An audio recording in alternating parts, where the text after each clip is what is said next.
Good morning everybody. I hope आप सभी अच्छे होंगे। आज की क्लास में हम लेबर टर्नओवर के बारे में डिस्कशन करेंगे कि लेबर टर्नओवर क्या होता है, इसके क्या कॉजेज़ होते हैं, क्या इसके इफ़ेक्ट होते हैं, क्या इसकी रिडक्शन कैसे इसको कम किया जाता है, रिडक्शन का मतलब कैसे इसको कम किया जाता है, क्या इसकी लेबर टर्नओवर की कितनी कॉस्ट है, इसके बारे में डिस्कशन करेंगे। आज का जो हमारा जो है चैप्टर वो हमारा सारा आएगा लेबर टर्नओवर की। लेबर टर्नओवर के बारे में डिस्कशन करेंगे। So let's start guys.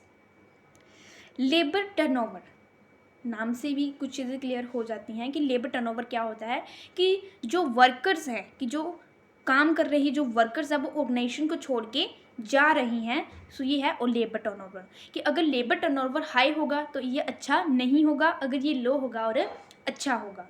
सो ये था labour turnover. So I hope सबको लेबर टर्नओवर का जो मीनिंग है वो अच्छे से क्लियर हो गया होगा।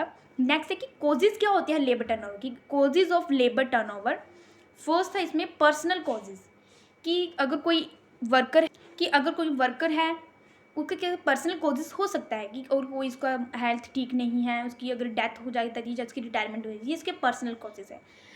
सेकंड इसमें आता है अनअवॉइडेबल कॉजेज़ कि जो वर्कर छोड़ के जा रहे हैं उनको जाने दो। थर्ड है अवॉइडेबल कॉजेज़। अवॉइडेबल कॉजेज़ क्या है कि जो वर्कर्स काम को छोड़ के जा रही हैं हमें उनको रोकना चाहिए।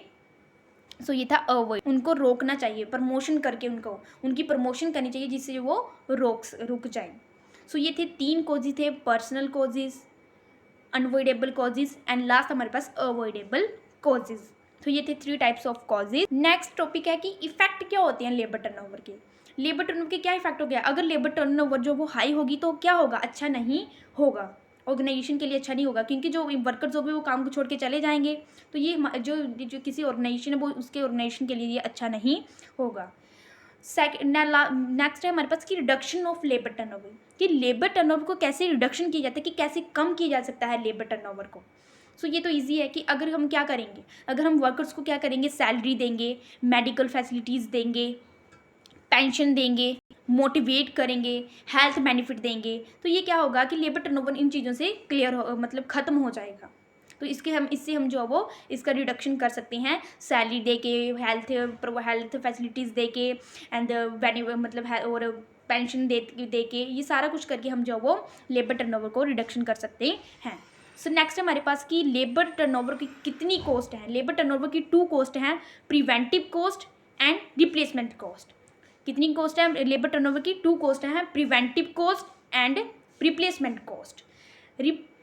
फर्स्ट हम करेंगे प्रिवेंटिव कॉस्ट क्या होती है। प्रिवेंटिव कॉस्ट क्या होती है, प्रिवेंटिव कॉस्ट क्या है कि जो वर्कर है वो काम को छोड़ के नहीं जाए, कि जो प्रिवेंटिव कॉस्ट है इसमें क्या है कि जो वर्कर हैं वो काम को छोड़ के नहीं जाएं। प्रिवेंटिव कॉस्ट क्या है कि जो वर्कर जो हैं वो काम को छोड़ के ना जाए, हम उनको फैसिलिटीज़ दें, पेंशन दें, सैलरी दें, उनको हेल्थ प्रोवाइड करवाएं। ये क्या है, प्रिवेंटिव कॉस्ट के अंदर आता है। सेकंड हमारे पास रिप्लेसमेंट कॉस्ट, कि रिप्लेसमेंट कॉस्ट क्या है कि अगर वर्कर जाते हैं तो जाने दो, उनको रोकना नहीं है, कि अगर जो वर्कर्स हैं वो अगर ऑर्गेनाइजेशन को छोड़ के जाते हैं तो उनको जाने दो। पर उससे क्या होगा कि जो हम न्यू वर्कर्स आएंगे तो उसके क्या होगा, एक्सीडेंट ज़्यादा होंगे, और इस अगर फिर जो वो न्यू वर्कर्स होंगे वो क्या करेंगे, स्पॉइलेज करेंगे, वेस्ट करेंगे। फिर जो हम न्यू वर्कर्स रखेंगे उनका क्या होगा, उनकी रिक्रूटमेंट का जो खर्चा होगा, सिलेक्शन का जो खर्चा होगा, और वो क्या करेंगे, वेस्ट करेंगे, स्पॉइलेज करेंगे। अगर हम न्यू पर्सन रखेंगे तो क्या होगा, एक्सीडेंट भी ज़्यादा होंगे। ये थी हमारे पास लेबर टर्नओवर की हम 2 कॉस्ट थी, preventive cost and replacement cost. I hope आप सभी को लेबर टर्नओवर के बारे में अच्छे से क्लियर हो गया होगा, उसके क्या इफेक्ट होते हैं, क्या उसकी रिडक्शन किया कैसे किया जाता है, कॉजेज़ क्या होते हैं लेबर टर्नओवर के, और उसको जो वो लेबर टर्नओवर की कितनी कॉस्ट है। तो आई होप सभी को अच्छे से क्लियर हो गया होगा। Thank you guys, bye, take care.